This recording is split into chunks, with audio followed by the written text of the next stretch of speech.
Assalamualaikum warahmatullahi wabarakatuh. Ketemu lagi di Cici Reni Channel, guys.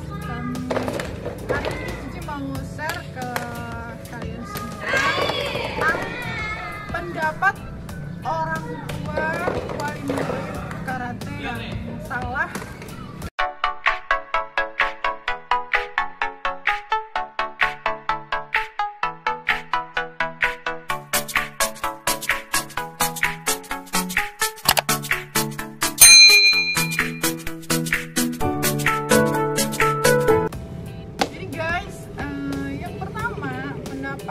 Para orang tua atau dari karate yang ada di dojo Seo ini adalah bahwa ketika mereka sudah mendaftarkan anak-anaknya ke dojo atau klub karate, mereka selalu beranggapan bahwa anaknya akan menjadi atlet, tetapi tidak tahu mekanismenya seperti apa, tidak tahu langkah-langkahnya seperti apa.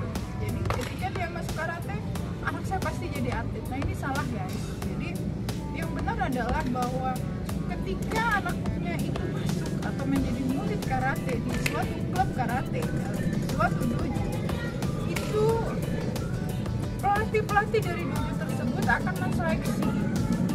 Jadi ketika murid itu baru, ketika dia 6 bulan pertama, 1 tahun pertama, itu akan terjadi seleksi. Jadi yang diseleksi apa? Semangat anaknya, kekuatan fisik anaknya, tekniknya. Itu yang menjadi materi seleksi dari para pelatih.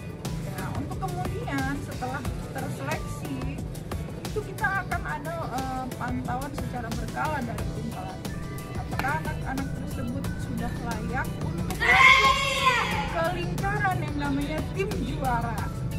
Jadi saat ini bisa jadi semua dojo atau semua ranting itu memiliki satu lingkaran yang namanya tim juara, yang isinya adalah anak-anak terpilih yang telah kita seleksi berdasarkan hasil pengalaman dari pelatih gitu.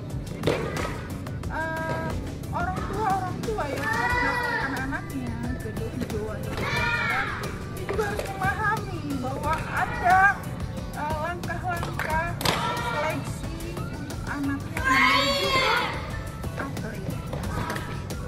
Selanjutnya ada lagi, guys, pendapat orang tua yang salah adalah bahwa ketika anaknya dimasukkan menjadi murid karate suatu dojo, pelatih-pelatih itu langsung memberikan materi-materi berat, seperti materi-materi yang ada di kejuaraan-kejuaraan.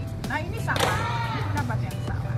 Yang benar adalah bahwa ketika anaknya masuk menjadi murid di suatu dojo, dojo Zeo, guys, itu adalah gerakan-gerakan awal dulu yang diberikan, materi-materi dasar dulu yang diberikan. Bagaimana kuda-kuda, bagaimana kekuatan fisik, bagaimana pemanasan, itu dulu.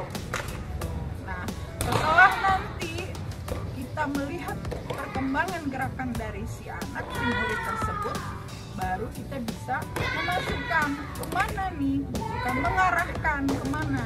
Karena ada 2 kategori untuk pertandingan-pertandingan. Yang pertama itu kata, peragaan dari gerakan-gerakan. Kemudian yang kedua adalah komite. Jadi anak-anak tersebut yang dipercayakan masuk ke dojo kita, itu kita akan melihat lagi. Jadi mereka dari awal, jadi nggak langsung. Selanjutnya lagi, pelatih pun memberikan materi kepada anak-anak tersebut itu menyesuaikan. Kalau dia murid baru, pelatih belum bisa kasih materi-materi berat.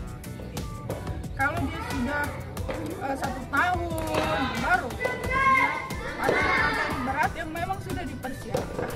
Atau dia murid baru tapi fisiknya bagus, semangatnya bagus, daya tahannya bagus untuk menerima materi-materi, itu juga bisa mengikuti tim juara dan kita sudah persiapkan untuk mengikuti kejuaraan.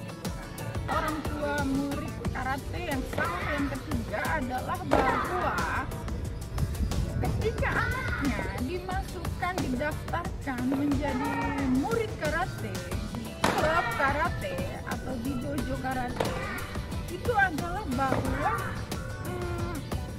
pelatih yang mempunyai wewenang membentuk anaknya untuk menjadi juara-juara karate.